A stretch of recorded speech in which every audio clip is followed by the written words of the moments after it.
let me go ahead and introduce myself. My name is Ken August. I have a law firm in Irvine, California called August Law Group. I've been in practice for over 30 years. The majority of the work that I do is corporate transactional work, and for that entire 30-year period, I've worked extensively on cross-border transactions, which is agreements between companies in different countries. And so what we're going to talk about today, when you think about the laws that you need to consider in international business, there are really two different components of it, or two different aspects. One is the contract aspect, which are the relationships that you build and bring together in furtherance of your business. The other is the regulatory side, what we call compliance, which are the body of laws that we have to worry about as we go through. And there's sometimes a convergence between those two, where your contracts have to reflect the realities of what the regulations are and make sure that you protect yourself by covering those compliance issues within the contract. So we're going to talk a little bit about that. There you go. Great. Yeah. For my friend back there who is doing the ethnic art, I would tell you to take a look at France, because there's a very strong historical connection that goes all the way back to the turn of the century. And I think you'll find a very vibrant marketplace in France for that work. And what I want to talk about today, as a corporate lawyer, I really have my feet in two different areas. One is the law, but the other is business. And I actually prefer the business side because it allows me to be more creative. With the law, you don't want to take too many risks because you want to make sure that you stay squarely in compliance. But in business, when you think about your business and how to grow your business, it can be extremely creative. And one of the ways that we can grow our businesses is by what I call strategic thinking. Strategic thinking, does anybody understand the concept of strategic? So as an example, if I were going to make an acquisition of a company, there are two different things that might drive why I would acquire a company, which is investing my cash and my resources in building my business by adding somebody else's company. One is financial, which means I'm simply making an investment because I believe that that investment is going to produce a return, a financial return, which makes that acquisition worthwhile. But it doesn't necessarily help me to grow my business. The other is strategic. A strategic acquisition is an acquisition where the company that you're buying is not just valuable for the financial reward you might get from making that investment, but it's valuable to you because in combination with that company, you're going to be able to go out and either establish new markets or bring out new product lines or do something that's going to grow the business organically. And that's a strategic acquisition. So when I talk about a strategic agreement, what I'm talking about is a contract that you've thought about, you've leveraged all of your assets, you understand exactly what you bring to the table, you identify the pieces that you're missing, and then you figure out what company or what person can fill that need, and you collaborate with that person. And through collaboration, and there are 100 different ways of collaboration, and that's where the creativity comes in. That's how you can really fine-tune the company that you have and work on that growth. And so that's what we're going to talk about a little bit today in the context of the agreements that you would normally find as you're moving forward and putting your international exports together. Let's see, how do I... there we go. Okay, so what makes an agreement strategic? As I said, we determine what our objective is. We take stock of what we have within our company's resources, and then we look at what else we need in order to achieve that initial objective. We find someone that can provide it, and we collaborate, either with a person or with an entity, in order to achieve our goal. We're talking today about agency and distribution agreements. And in order to really understand the difference between the two, we have to understand what is an agent and what is a distributor. So an agent is basically an extension of your company. It's somebody who is not an employee, that you engage with by contract in order to perform some services for your company. And they are vested with the authority to do things for your company. You give them instruction, they report to you, but they actually act as though they were a part of the company. When we talk about foreign agents, we're talking about people or companies that would perform sales or marketing services in some specific territory outside of your territory. Generally, they're compensated by commissions on sales. They don't take title, so they don't purchase your product and then resell it. That's the biggest functional difference between a foreign agent and a foreign distributor. Distributors will take title. And the principal, which is you, has more control than the agent that works for you. And because of that control relationship, you have more liability for what that agent does, and you have to watch that agent and make sure that they're not doing things that are going to get you as the control person into trouble. Now, a distributor, on the other hand, owns their own business within a specific territory. And they will contract with you to provide distribution of your product or your service in that, in this case, foreign territory. They will do that by actually purchasing the goods or the services from you. So your money comes from them. They then can take title, they have the full risk, they mark up from the wholesale price that they purchased at, they resell within their territory at their retail price, and the distributor generally has more control over how that distributor operates in their territory. They set their own terms and conditions of sale. Sometimes the control company can have some influence over that, but you want to be careful, because if you exert too much control, you might be opening up yourself for liability in terms of price fixing and other kinds of things that are not just illegal here in this country, but in foreign countries as well. Now, why do we care about this? Why are all of you here? Why should we even care about international trade at all? Well, changes in the global condition over the past 20 years have created big opportunities and some challenges for U.S. exporters. Let's review that. So the first thing we need to know is that new markets to sell products are opening up on a daily basis. New markets might be countries that were closed to foreign products and now more open.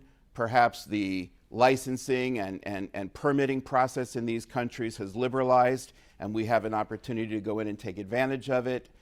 It might be that new technologies have created markets for products and services that didn't previously exist. But it's very important that we always keep our eye on the ball of where those new markets are developing and how our business can relate to that. Back in February of 2009, The Economist magazine, which is one of the premier business magazines worldwide, ran a story where they announced that the middle class became the largest class in the world for the first time ever. And that was a huge inflection point for American business. The definition of what they considered to be middle class was a family that had 1/3 disposable income. So they needed 2/3 of their income to live on, and they had 1/3 to spend on our products and services. According to Statista, which is an internet-based data aggregator, about $625 billion US dollars of goods and services were exported from the United States in just the fourth quarter of 2018. That represented a $20 billion increase in the level of foreign exports from the United States over the fourth quarter in 2017. And by the third quarter of this year, exports of 2019, last year, exports equaled $627 billion, a 0.32% increase. So you can see that the level of exports is constantly rising. If we look at goods selected by countries and areas, the census, the United States Census Bureau, keeps very, very good statistics. And this is one of the free areas that you can go to find market information that can be helpful to you. And according to the March 2019 figure, it showed a surplus for 2019 in just the first 3 months of $408,414 billion with a slight trade deficit. The 5 largest trading partners for us in 2019 were Mexico, Canada, China, Japan, and Germany. So it may not be a surprise to you that a lot of the government activity that we've seen lately has set itself on Mexico and Canada through the new trade bill, and China. By February 5th, 2020, the goods and service deficit increased to $48.9 billion in December. Now, when I talk about a goods and services deficit, what am I talking about? What is the deficit? Does anybody know what the trade deficit is? The other country got that. The United States didn't get it. Is that correct? So the deficit is the difference between the amount of exports that we export versus the amount of imports that we import.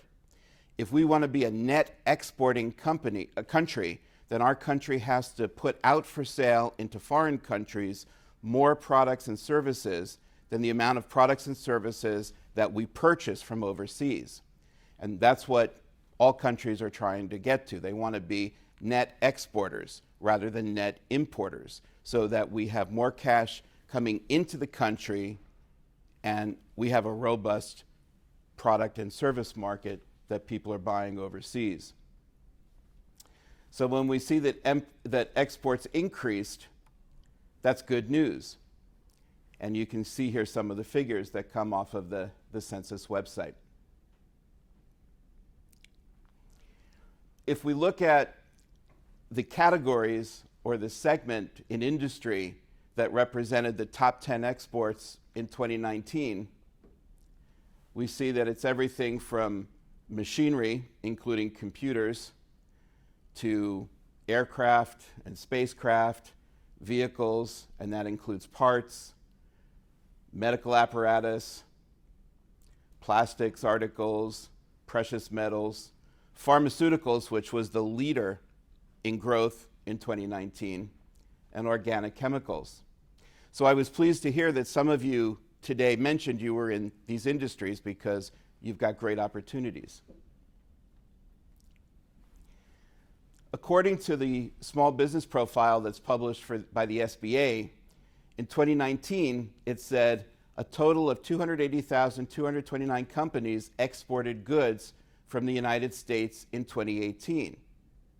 The shocking news is that of all of these exporting companies, approximately 97% were small firms.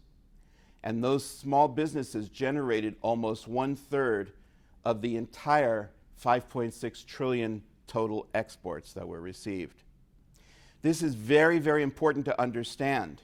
With technology, with resources that are available, with Paul's help at the SBA, a small business can make a big impact in the foreign market. So don't think that you have to be a Walmart or a huge corporation in order to have success internationally, but you have to be smart. So one of the other statistics that's a takeaway from this study is that most of the small and medium enterprises, SME, small medium enterprise, almost 60% were involved in that foreign export, but they were only exporting to a single market. That means one single country or one single distributor. Well, it takes a lot less energy to go from 1 to 2 than it took them to go from 0 to 1.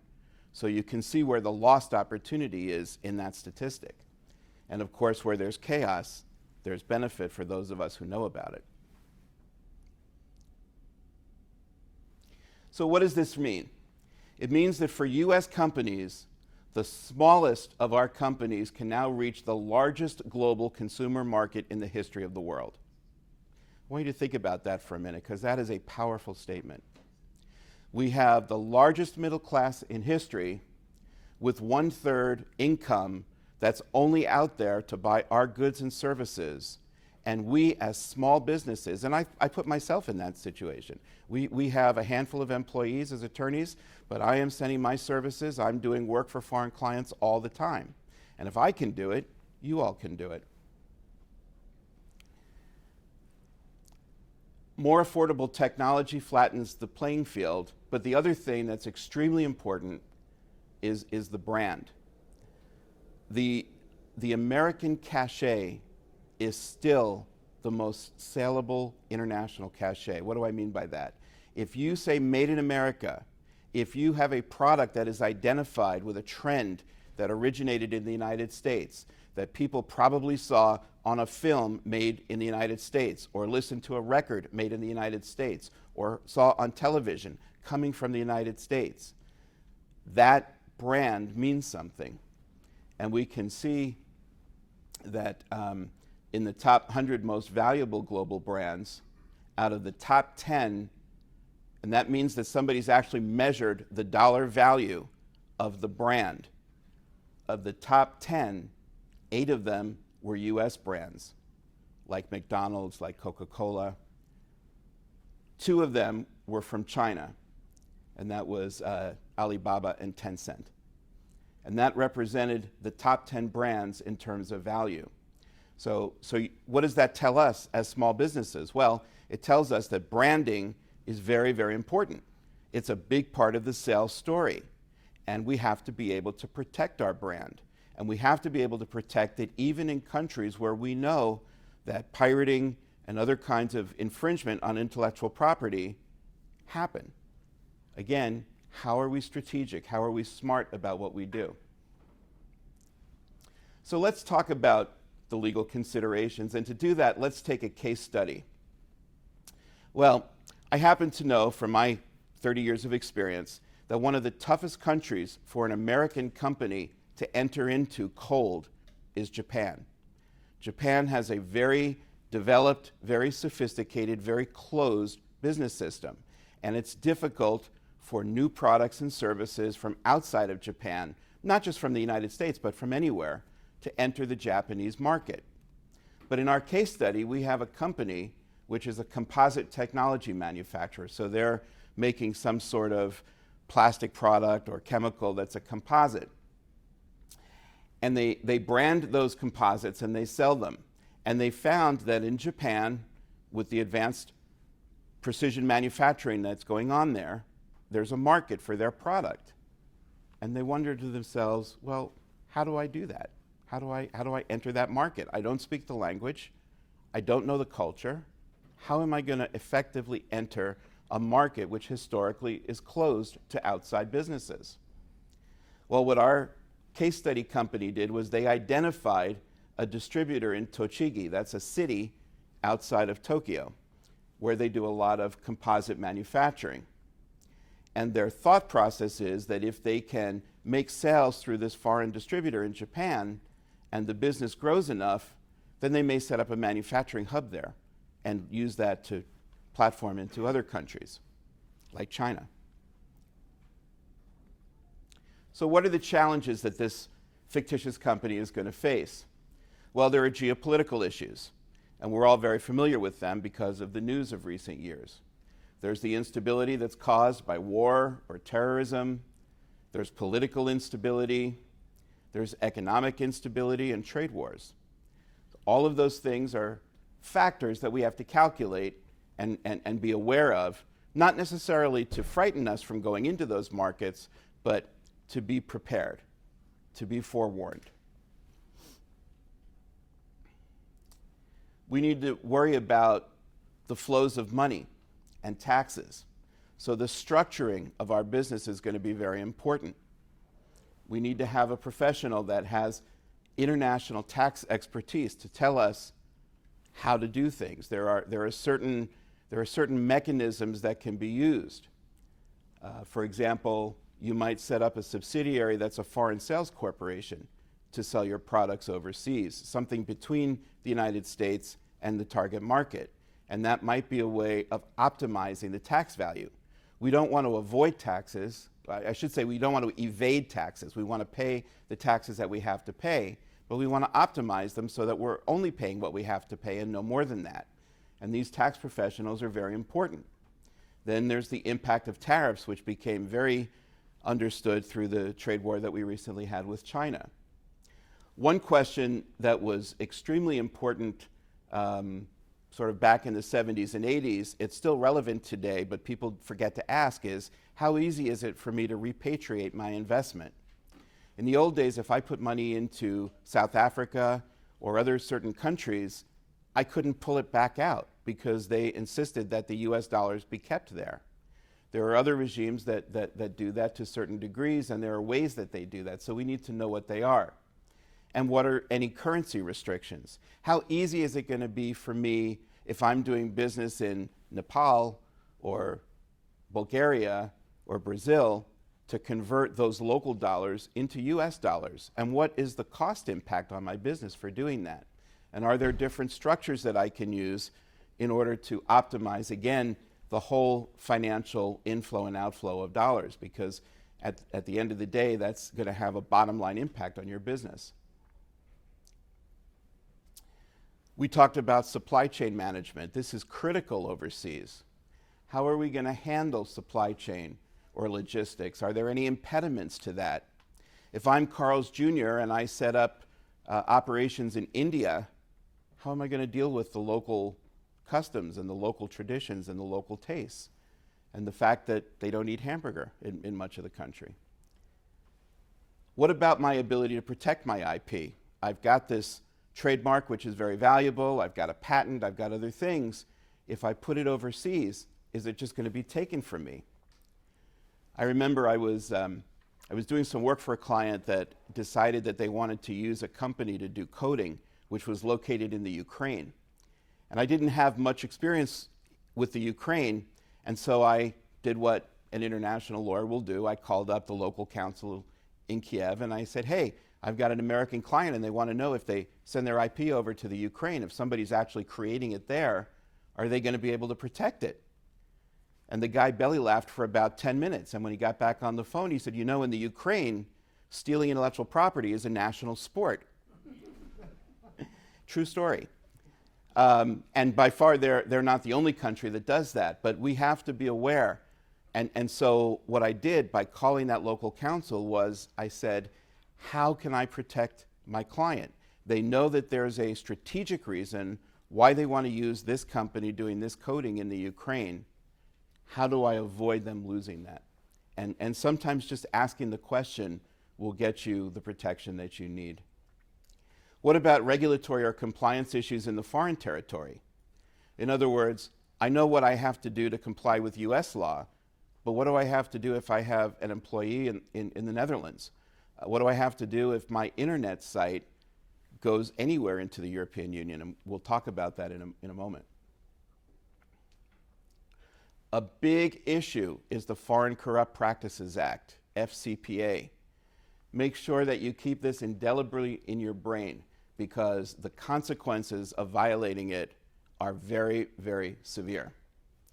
So the Foreign Corrupt Practices Act was adopted in 1977 by the US Congress in response to a finding that the Securities and Exchange Commission did, where they learned that over 400 US companies were making payments to foreign officials in order to benefit their business. That's a fancy way of saying that over 400 US companies were reporting to the SEC that they were using bribery in order to get some advantage for their business in foreign countries. And you'll hear people say to you, well, if you want to do business in this country, it's the only way to do it. There are no other alternatives. And all I can say to you is, as an attorney, you really need to think about that carefully because let me show you what happens. The FCPA is enforced by both the Department of Justice and the Securities and Exchange Commission. The DOJ covers and has jurisdiction over all of us. The SEC has jurisdiction over us if our shares are traded on a stock exchange or in a stock market in the United States.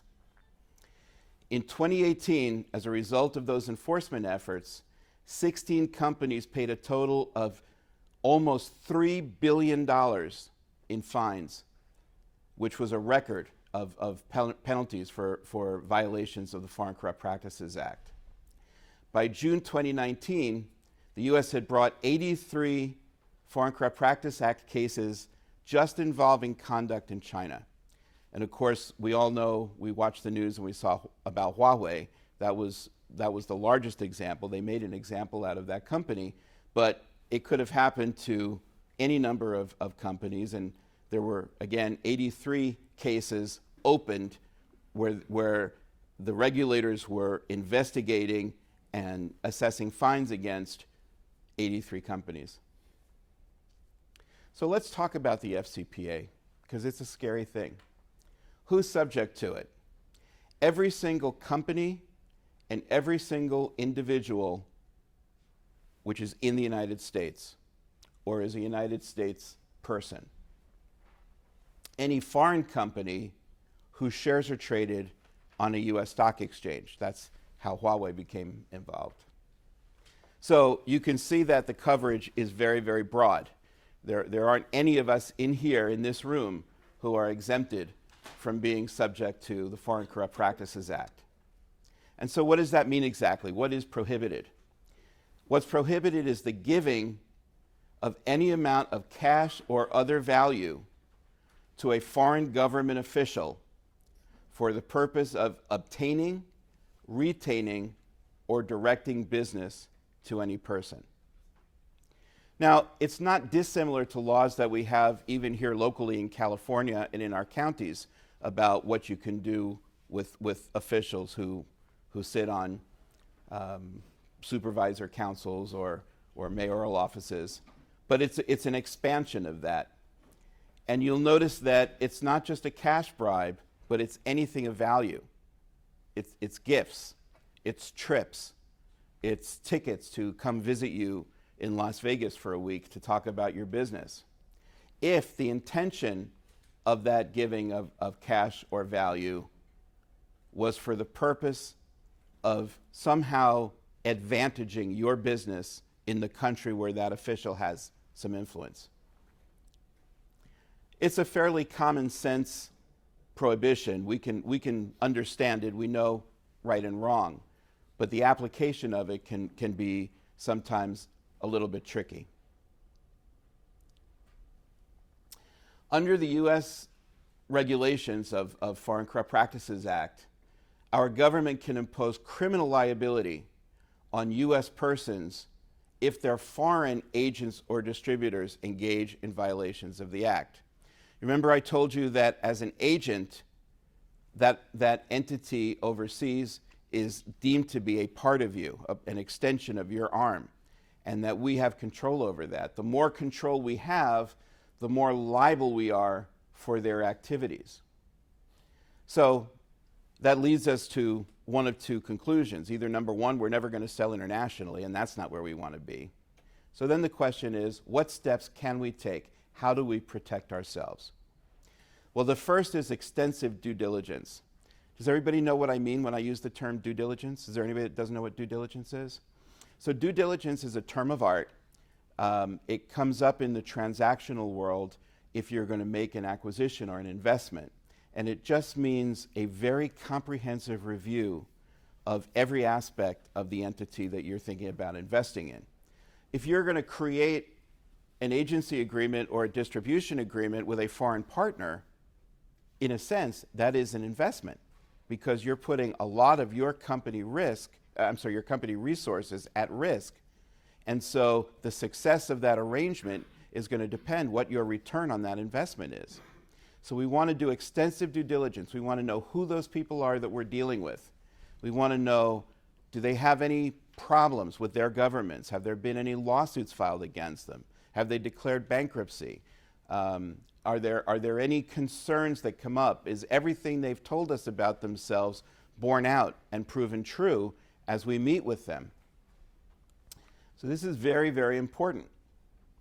It's also important that all of our businesses adopt a policy. If we have a corporation, our board of directors should adopt by resolution a corporate policy on Foreign Corrupt Practices Act. How are we going to set up checks and balances in our company to ensure that our people, our employees, our contractors, our foreign agents and distributors are not violating the law? How are we going to check on that periodically and make sure that it's going on? Is there a whistleblower protection in our company so that if somebody notices something going on, there's a procedure for them to follow?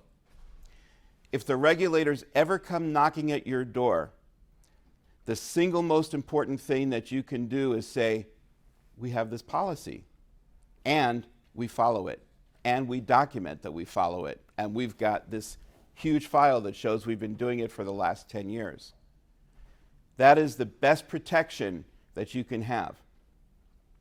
The other is that we obtain written agreements not to violate.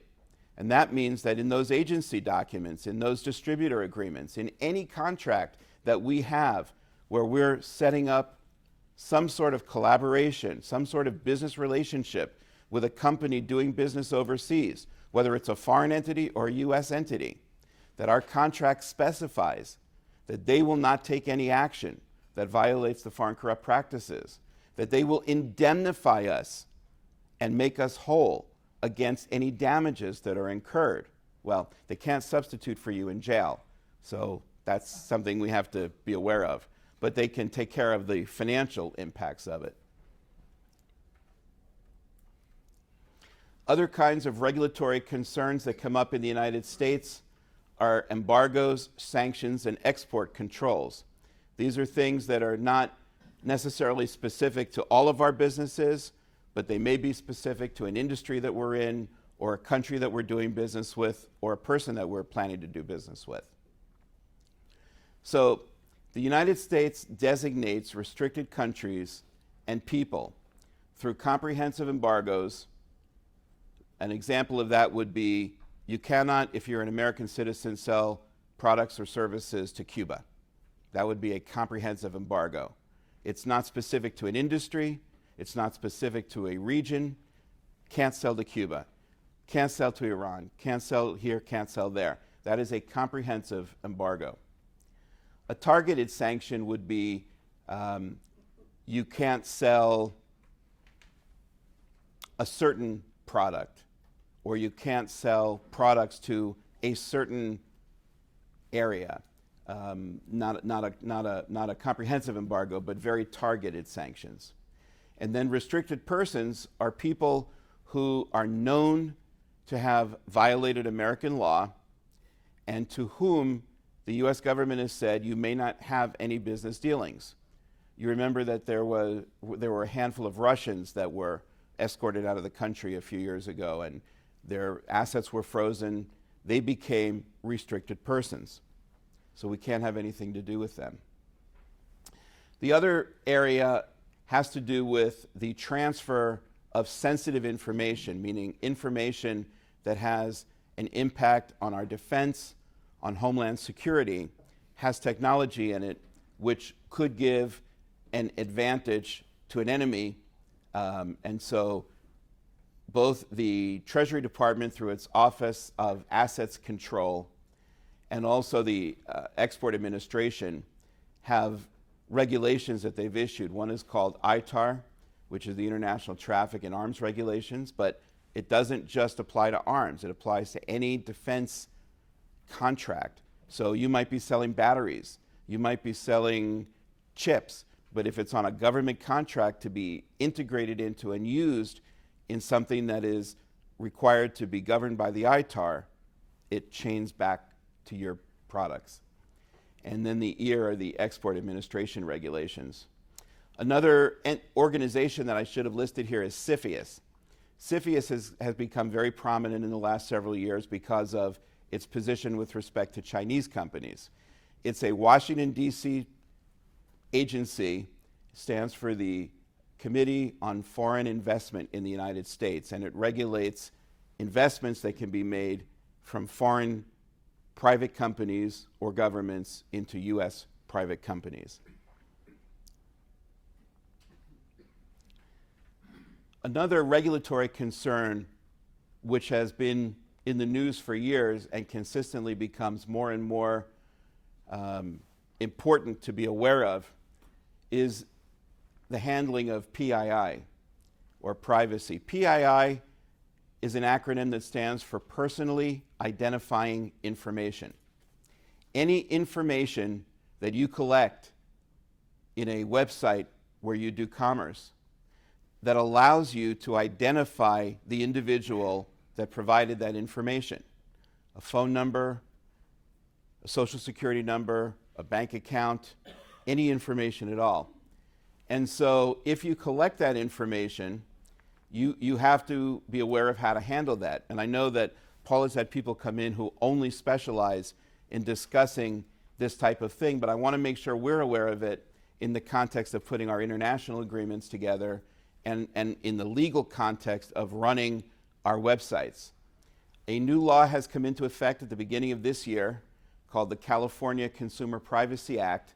That's a California law which has replaced what used to be the gold standard for protecting PII, which was called CalAPA.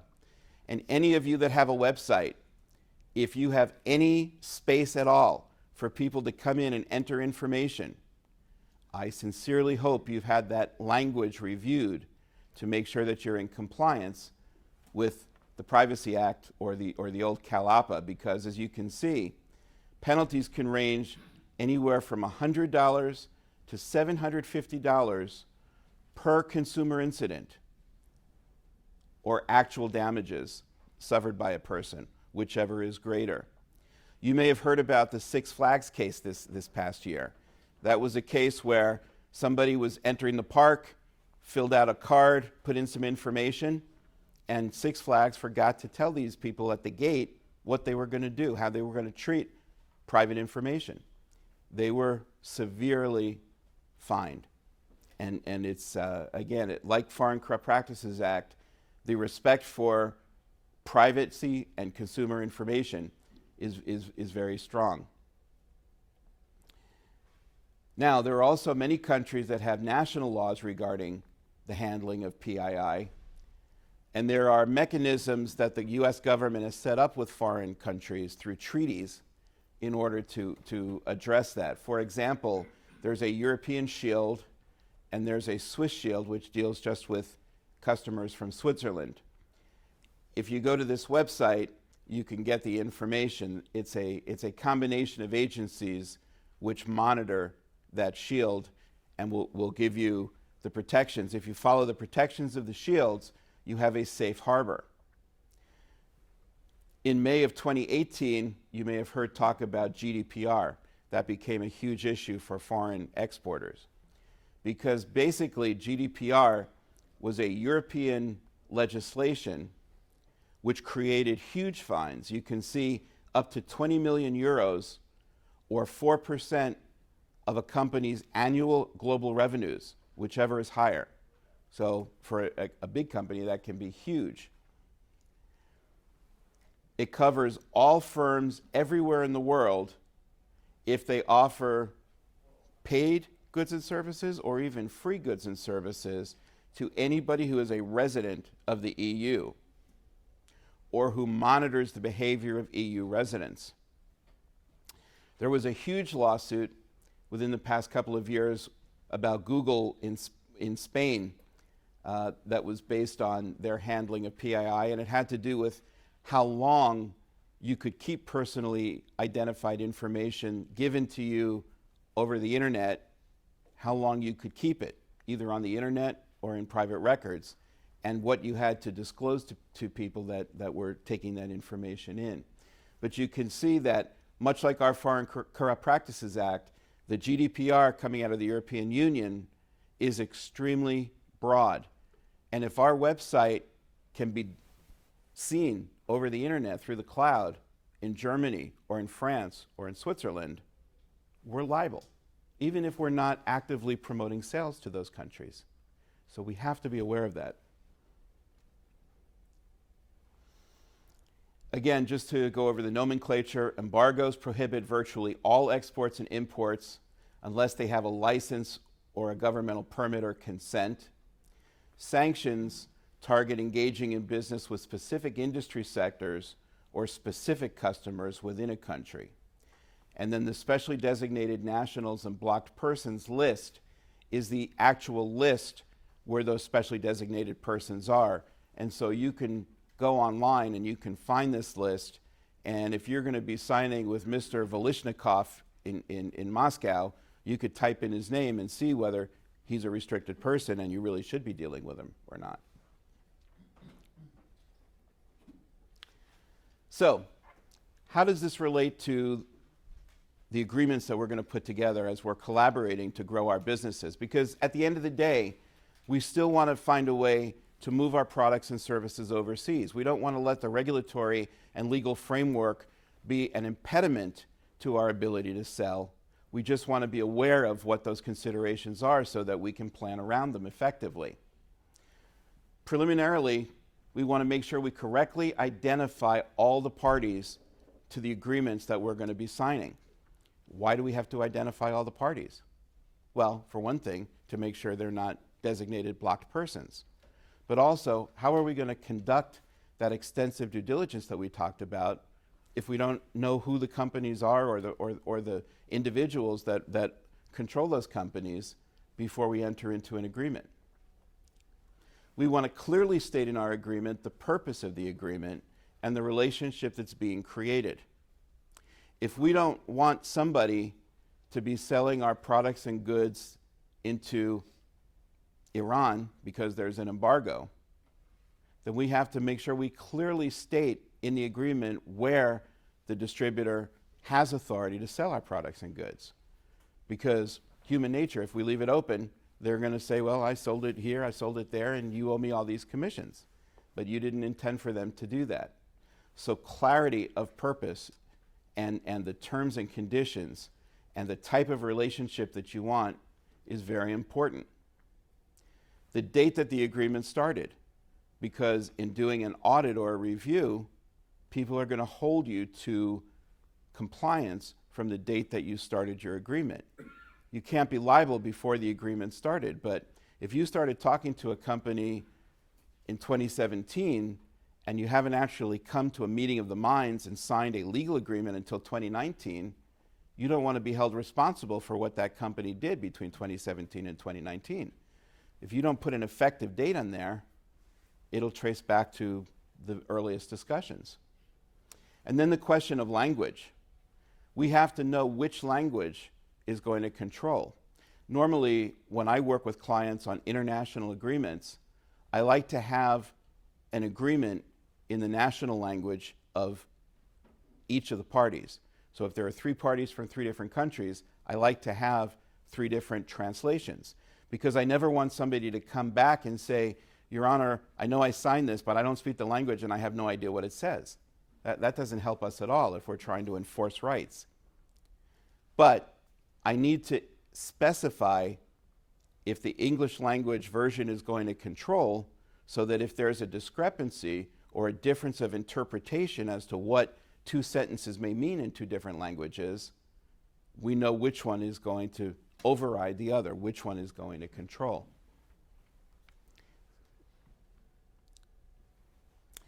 Then we have essential business terms of the relationship. I always find that clear and comprehensive is the best. Don't get caught up in legalese or businessese, especially when you're dealing with foreign nationals who may not speak English as their first language. We want to be clear and we want to be concise, but we want to be comprehensive. So what are some of the basic terms that we should be thinking about in our agreements? Well, we want to list the specific products that are covered and the pricing schedule.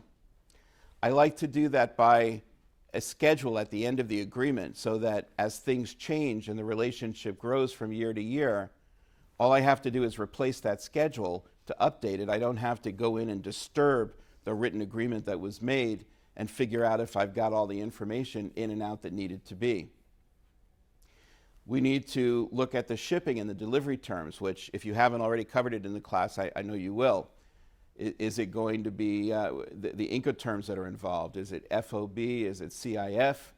These are the terms that define where the risk of ownership stops and where it starts for the other side. It's very important to know that, so you can figure out if you've adequately insured.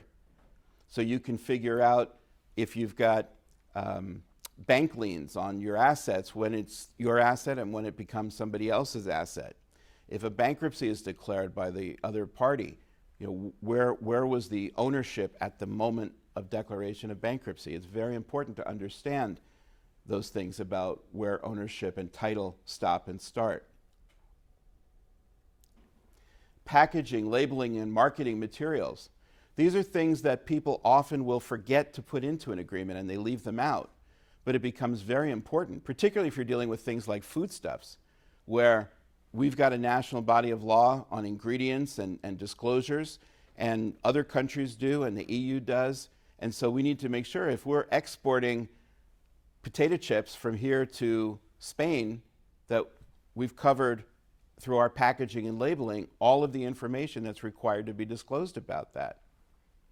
If we deal with products that have hazardous materials or components or that are made out of hazardous materials, have we properly done what we need to do? If it's a pharma or something that's regulated by the FDA or the USDA or any of these government agencies that have specific labeling requirements, have they been met? And also the countries where our products and services are going. Who's responsible for filing and monitoring our trademarks and our copyrights, our key international property for branding? I mentioned how important it is to protect our brands, but if we don't say in our agreement that the brand is our owned property and we're licensing the agent or the distributor for a particular use on a limited basis, and do we want to offset the cost of registering for protection of that? Sure, I have no problem having them do it, but do I want to put them in control of filing my trademark and making sure it's maintained? Heck no, because it's so important. I want to make sure my hands are on top of that. What about aftermarket support or technical services?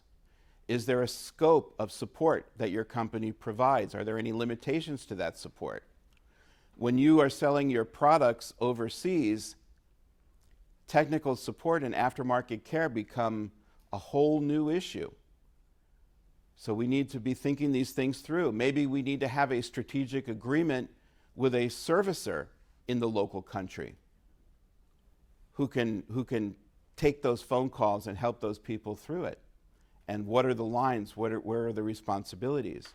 Very important to be thinking about this. Who's going to pay for travel and lodging if we have to go over and fix machinery that's been installed improperly?